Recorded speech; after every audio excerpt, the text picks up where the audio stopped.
Hello guys. आज economics throw MCQ part 4 है।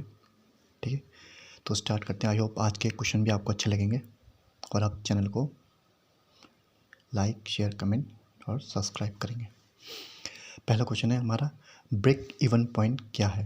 ठीक है, पहला क्वेश्चन क्या है, ब्रेक इवन पॉइंट क्या है। ऑप्शंस हैं आपके, TC greater than TR, second option है TC smaller than TR,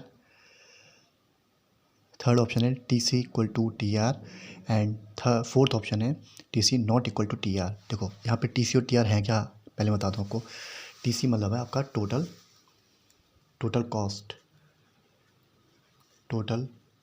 cost, ठीक है, और जो टीआर है वो है आपका टोटल रेवेन्यू,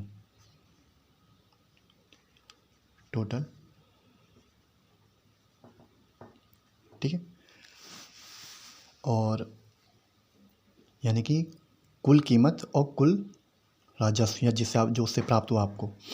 तो कह रहा है कि किस पॉइंट पे या फिर किस पॉइंट को हम ब्रेक इवन पॉइंट कहेंगे, जहाँ पर टीसी और टीआर के बीच में क्या रिलेशन होगा, ये पूछा हुआ है। बताओ इसका आंसर क्या होगा। ब्रेक इवन पॉइंट कौन सा ऑप्शन होगा उसका। इसका आंसर है टीसी इक्वल टू टीआर। ठीक है, जब वो पॉइंट आएगा जहाँ पे टीसी इक्वल टू टीआर हो जाएगा, ठीक है, वो पॉइंट क्या कहलाएगा, ब्रेक इवन पॉइंट। ठीक है, और इस पॉइंट को हम क्या बोलते हैं, no loss no gain point. ठीक है, इसी पॉइंट को हम क्या बोलते हैं, no loss no gain point. ठीक है, यहीं पे लिख दे रहा हूँ लो।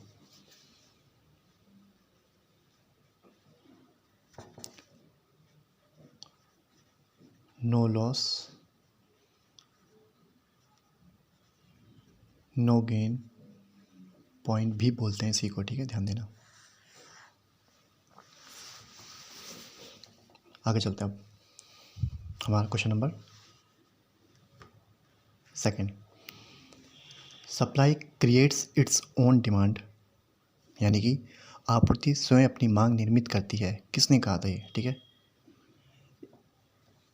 ये क्वेश्चन नंबर 1 और क्वेश्चन नंबर 2 दोनों ही यूजीसी नेट के लिए बहुत इंपॉर्टेंट क्वेश्चन है, या फिर जो भी बीए एमए करते हैं बच्चे उनके लिए बहुत इंपॉर्टेंट। कभी कभी सीधे क्वेश्चन आते हैं।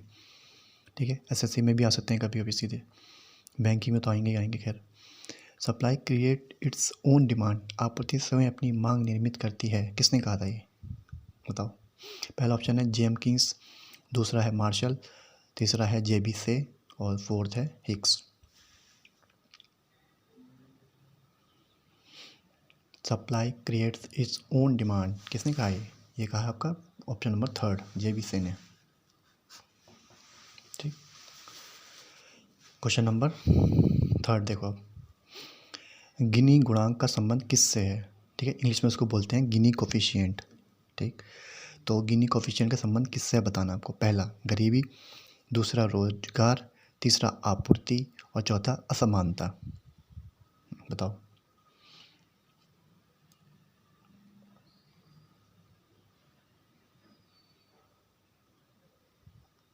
ठीक है, तो गिनी गुणांक का संबंध किससे है, असमानता से, ध्यान देना। ठीक है, असमानता में अगर और अंदर पूछे तो क्या है, गिनी गुणांक दिखाता आपका डिग्री ऑफ इनइक्वलिटी। ठीक है, असमानता तो है पर कितने लेवल की है, किस लेवल की है। ठीक है, कितनी इंटेंसिटी है उस इनइक्वलिटी की, ये चीज़ बताया कौन, गिनी गुणांक यानी कि गिनी कोफिशिएंट। ठीक है, और ध्यान देना इसकी वैल्यू हमेशा 0 से लेकर 1 के बीच में लाई करेगी हमेशा। जहाँ पर 0 के डिनोट करता है, ठीक है, 0 डिनोट करेगा आपका हाईएस्ट इक्वलिटी को। ठीक है, 0 डिनोट करेगा हाईएस्ट इक्वलिटी को और 1 आपको डिनोट करेगा हाईएस्ट अनइक्वलिटी को। ठीक है, यानी कि पूर्ण असमानता कहेंगे जिसको। ठीक, तो आई होप आपको समझ में आएगा। मैं यहीं लिख दे रहा हूँ, नीचे लिख दे रहा हूँ, ध्यान देना। देखो, गिनी गुणांक हमेशा 0 से 1 के बीच में लाई करेगा। ठीक, जहाँ पे 0 का मतलब होगा पूर्ण समानता,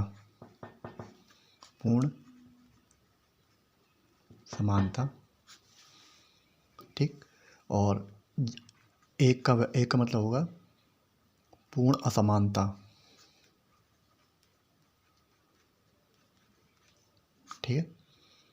तो ये चीज़ आप ध्यान रखना कि गिनी गुणा की वैल्यू हमेशा 0 से लेके 1 के बीच में लाई करेगी, जैसे 0.1, 0.2, 0.5, 0 या फिर 1 ऐसे। आगे देखते हैं अब क्वेश्चन नंबर 4।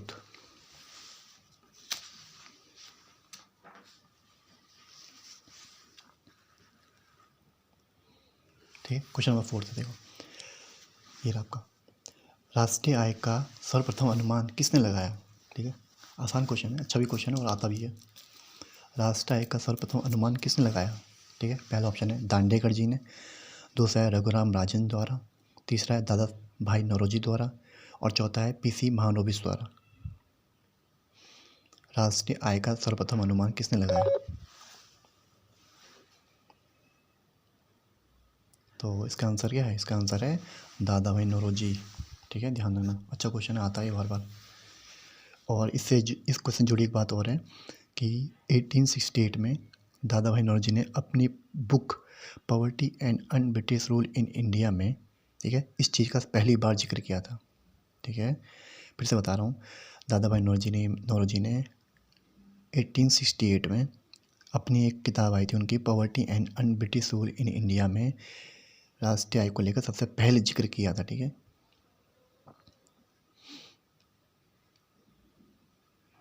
ठीक, अब देखो आगे बढ़ते हैं।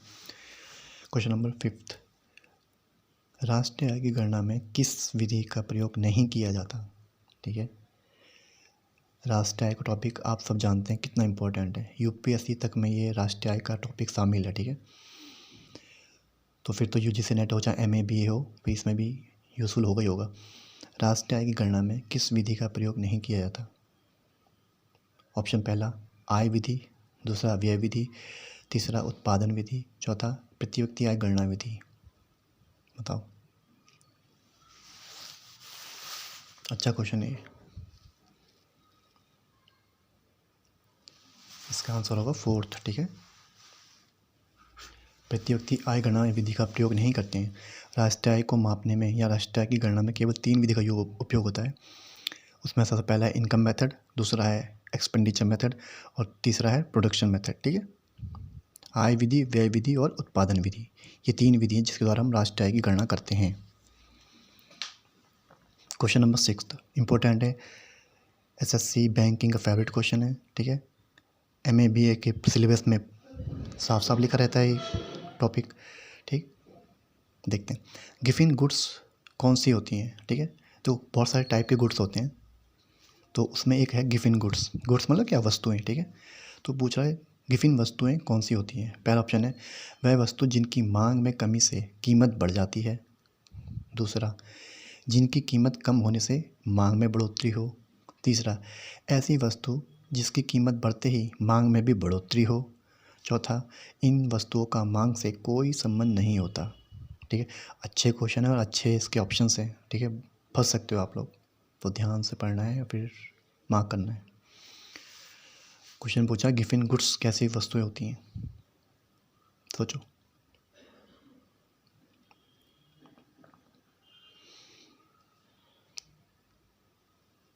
आई होप आपने लगा लिया होगा, सोच लिया होगा कौन सा इसका आंसर होगा। ठीक है, तो इसका आंसर क्या है, इसका आंसर है third, first second third, third है इसका आंसर। ठीक है, कि मतलब गिफिन गुड्स ऐसी गुड्स हैं जिनकी कीमत बढ़ते ही मांग में भी बढ़ोतरी हो जाती है, ध्यान देना। और इससे जुड़ी एक बात और, गिफिन गुड्स जो है ये लॉ ऑफ डिमांड को फॉलो नहीं करती, ध्यान दे सुनना, बहुत ही इंपॉर्टेंट पॉइंट है। Giffen goods law of demand को फॉलो नहीं करती। ठीक है, अब लॉ ऑफ डिमांड क्या है आप पूछोगे, तो लॉ ऑफ डिमांड क्या है कि भाई कीमत बढ़ती मांग कम हो जाए, ठीक है, या फिर कीमत घटते ही मांग बढ़ जाए। ठीक है, ये है डिमांड, लॉ ऑफ डिमांड। ठीक है, लेकिन गिफिन गुड्स में उल्टा होता है कि कीमत बढ़ते ही मांग भी बढ़ जाती है। ठीक है, तो आई होप ये आपको समझ में आया होगा, चाहे तो उसको नोट कर लेना कि गिफिन गुड्स मांग के नियम को फॉलो नहीं करती हैं। ठीक है, इंपॉर्टेंट है। क्वेश्चन नंबर 7,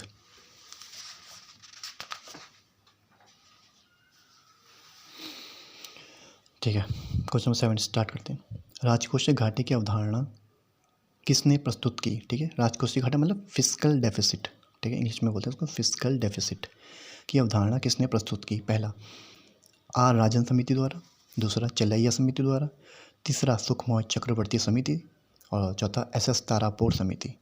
ठीक है, तो राजकोषीय घाटे की अवधारणा किसने प्रस्तुत की? आपको बस ये बताना है।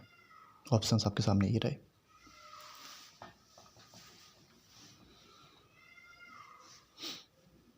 सोचो,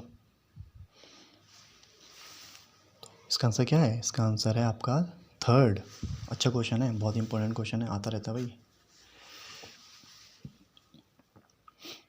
और फिर सुखमोय चक्रवर्ती समिति कब बनी थी? ये भी लिख लो ब्रैकेट में आप चाहो तो, 1997। ठीक है, तो इसके ब्रैकेट में लिख लो आप। कभी कभी पूछ भी सकता है ना कि कब बनी थी। ठीक है, 1997।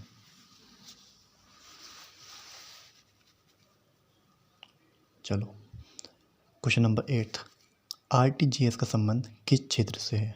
अच्छा क्वेश्चन है भाई ये तो। आरटीजीएस का संबंध किस क्षेत्र से है?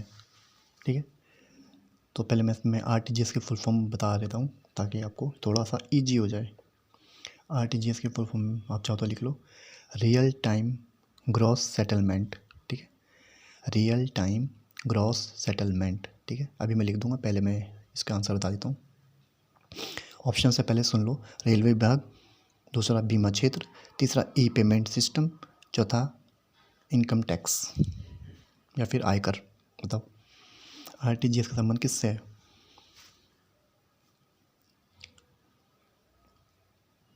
जैसे अब इसमें किसी को लग रहा होगा कि इनकम टैक्स से होगा इसका रिलेशन, पर नहीं, वो लोग गलत हैं। ठीक है, इसका आंसर है सी। ठीक है, ई पेमेंट सिस्टम, जो कि आजकल बहुत ज़्यादा चल रहा है, फ़ोन पे गूगल पे जो आप करते हो ना ये। ठीक है, वो इसी प्रिंसिपल पे काम करते हैं सब, आरटीजीएस। ठीक है, रियल टाइम ग्रॉस सेटलमेंट। आप लोग चाहो तो उसकी लिख लो full form, real time gross settlement. चलो मैं ही लिख दे रहा हूँ, लिख लो उसको, रियल टाइम ग्रॉस सेटलमेंट।